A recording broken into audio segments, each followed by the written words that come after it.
dependent on the localities, and then some portion of state funding and some portion of federal funding. And, schools don't have the ability in Virginia to levy taxes themselves, like many school districts do around the country. And so, they're very dependent on what the locality commits to them. Now, we, as the city of Richmond, the majority of our revenues come from real estate tax and then a bunch of other sources. But we commit about a quarter of our operating budget every year to the school system, and that's yielded some really positive results in recent years. But remember that there were many decades of a lot of disinvestment in schools, and so we're playing a lot of catch up here, and that's why. This opportunity that the state has given localities across Virginia to decide for themselves whether they're going to add a 1% local option sales tax specifically for school construction, right? I think the state looked around the Commonwealth and said, wow, we've got a lot of old school buildings and not enough money flowing into communities to be able to fund those schools. And so let's give localities the option to do this. And they've done that a few different times over the years. I think there are 9 localities around Virginia that have exercised this previously. And obviously there's a bunch now that get to consider it again, but it can't happen without it going to a vote, right? It goes out to a referendum. So this coming November on the Richmond City ballot, there'll be a question of, are you supportive of paying an increased 1% sales tax in order to fund schools? And I think in places like Richmond, it just, we have 10 schools that are over 100 years old. And so finding the funding in an environment where it's increasingly expensive to either renovate or build new schools, like this is a huge opportunity for us. And, the city has been really committed. We've put about $200 million into new school construction over the last 5 years, and had committed, every year to do another tranche. Every 5 years to do another tranche of $200 million. But if we were to increase the sales tax by 1 cent, that creates a funding flow of about $47 million a year, which when you, finance school construction, that adds about $850 million of potential money to build schools between now and 2034. And that would really accelerate our process. And so that's what we want people to decide on, right? Is it worth the extra cent to be able to solve this age-old deferred maintenance issue that we've been facing as a city? Mayor Danny Avula joining us here on News Radio WRVA with an exclusive interview this morning. Okay, tough question then. You ready? Sure. We talk about the cost of living. You know how difficult it is to make ends meet, and you hear from your citizens all the time that things are tight right now. Do you weigh the cost ratio benefit analysis of raising a 1% tax? Because again, these schools are important, but there are people that are suffering and struggling right now just to make ends meet. Now we're going to pull another $47 million out from not just the city of Richmond, but the regional communities. So that's a big question I have. The second question I have is people want to know about waste, fraud, and abuse. How do we know that our taxpayer money is not getting wasted? How do we know that we have the proper budgets and we're auditing and the school district is being as efficient with our money as they are? And how do we know that we're being efficient within City Hall, that we're getting rid of all this stuff that you saw when you first got in, from the P cards, the gas cards? How do we know that our tax dollars are being used properly?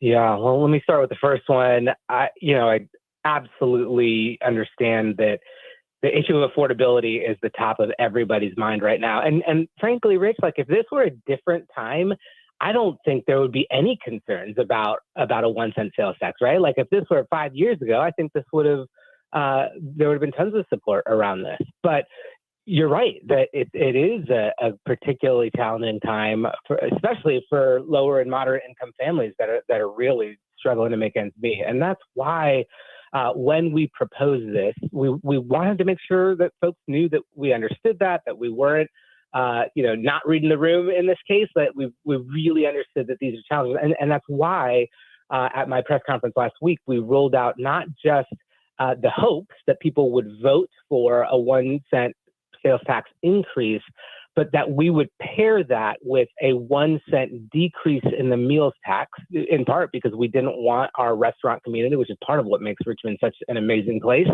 to have to shoulder even more of the burden for school construction. And so we paired it with a 1 cent sales tax decrease, 1 cent meals tax decrease, and then a 1 cent decrease, a proposed 1 cent decrease in the real estate tax. And yeah, I think mostly that is just a signal to our community that, hey, we don't want to at every turn just have to tax more and more and more. We want to be thoughtful about where those taxes applied and where they're coming from. I think one of the benefits of the sales tax is, there are estimates that somewhere between 30 to 40% of sales tax revenue in any given locality comes from outside the locality. And so visitors who are coming to Richmond shoulder some of that. And so it's a way to kind of spread the burden, not just on our residents. But again, I think in signaling those multiple decreases, what I wanted the community to see is, hey, we're not just like, hey, let's increase taxes at every turn, but we really want to get those guys from Henrico that come in to have dinner. That guy like Herrera lives over the West End. Let him pay extra taxes.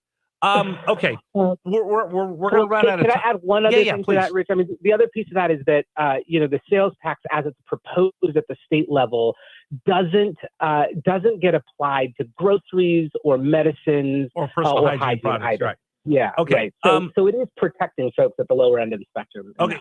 Well, next time we come on, we'll talk about the audits and all the rest of this. But I have an important question that I keep getting from people: is the service of City Hall. I know that customer service, citizen service is very important to you.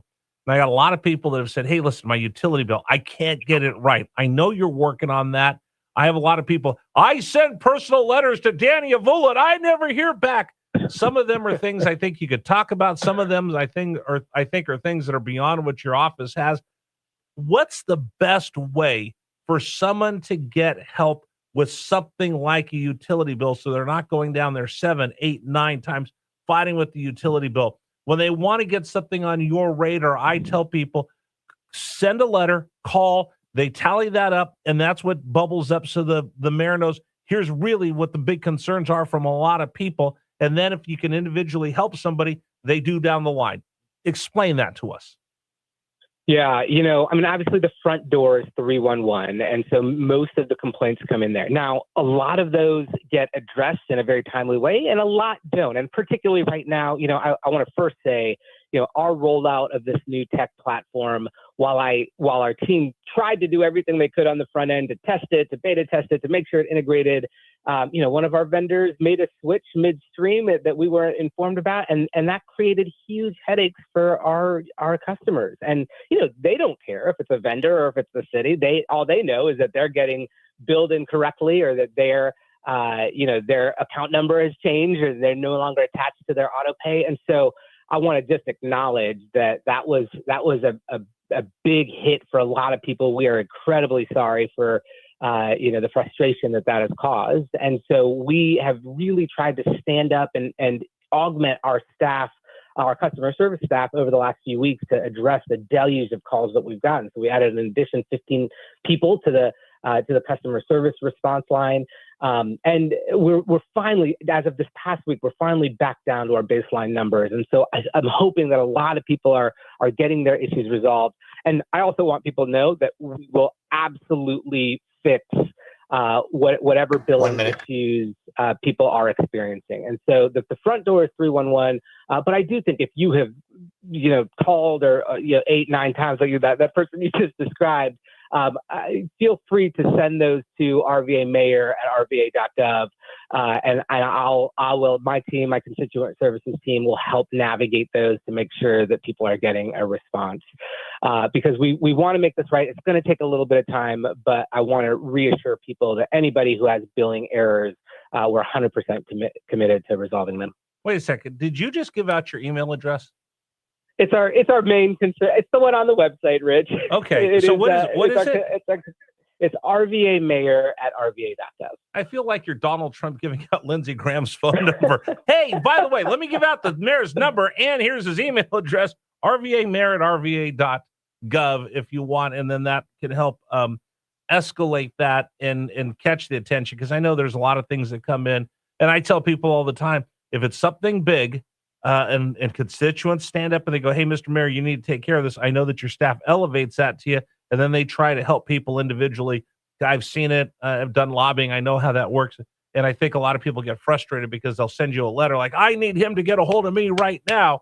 And it just has to find its way to get there. So RVA mayor at rva.com if you want to send an email to the staff. And I've, by the way, found some people and I've kind of pushed them in because I figured out which department head this needs to go to. So I'll help find people solutions to some of this as well, since your staff is pretty open and honest about talking to me. So we have not done a very good job of following up and having you on. So I did make the commitment to you and made a promise to you, especially after I saw that we just renamed a portion of a street after Bill Valentine and all the traffic fatalities, which just kind of bubbled up.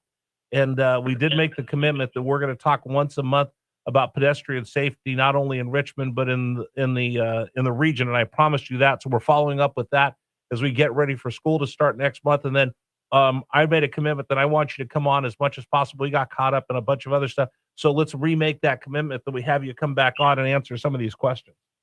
Absolutely, Rich. We'll do it. Look forward to seeing you soon. All right. Thank you very much, Mr. Mayor. By the way, if you want to email him, it's rvamayor@rva.com, or here's his telephone number. Oh, wait a minute. I won't give out your number, Mr. Mayor. I promise.